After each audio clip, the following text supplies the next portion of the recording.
was announced his campaign for the 2024 presidential race, he had hinted that he was actually going to run, like saying, oh, I have an announcement on November 15th, you'll want to see it, something like that, blah, blah, blah. Now, what's really fascinating is Joe Biden on his personal account, not on the official president account, but just on the Joe Biden account, has sent out, and I believe this happened before, I believe he sent this out before the official announcement had happened from Trump that he was going to run. So it's like a preemptive one. It says, Donald Trump failed America. It's a 52-second attack ad that he created, obviously his team created. And so what this tells us is like they're getting ready for Donald Trump and they're anticipating him to run. Obviously he is running, right? But he was already anticipating him to run against him before. But let's go ahead and check out this attack ad and try to analyze it from a campaign strategy perspective, not an accuracy perspective in terms of how correct is the stuff that's said in it, but rather let's just look at in terms of, oh, okay, like how good of a strategy is this, especially keeping in mind like Hillary in 2016 and then 2020 as well.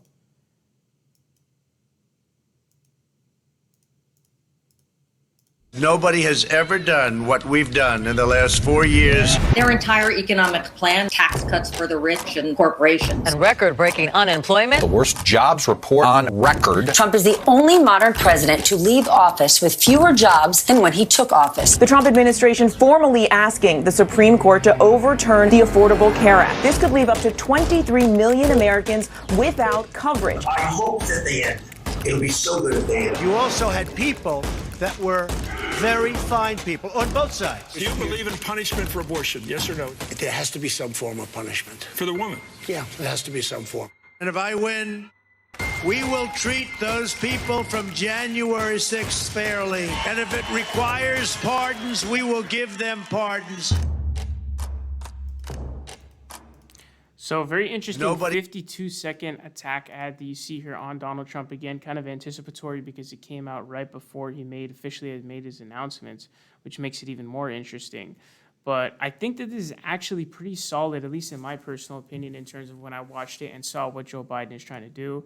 I mean, first thing you see him talk about is the tax cuts for the rich and corporations. I'm sure that Biden has these campaign strategists behind the scenes. Obviously, they're crafting this, right? But something that I had actually read was that Trump's tax cuts are actually like one of like the least popular, if not the least popular things that he had passed. It had like a 39% approval rating, the Tax Cuts and Jobs Act.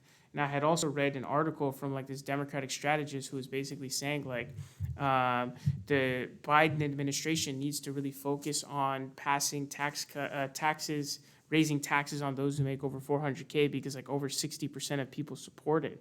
So like a super majority of people support tax raises. And so this is a really, really salient issue. We call it saliency. It's like the popularity of a bill. So this is something that's really popular in terms of, say, calling him out for tax cuts and then bringing back and remembering like how bad the situation was, because I think people forget how bad the COVID situation had got under Donald Trump. And so bringing that back and, talk about worst jobs record and talking about, how he's leaving office with fewer jobs than we started.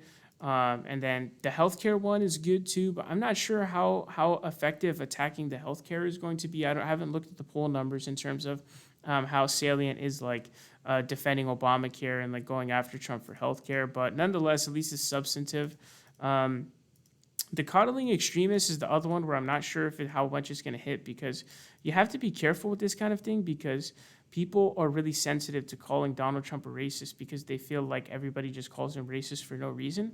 So you have to be careful in that your whole message might get tanked by calling him racist.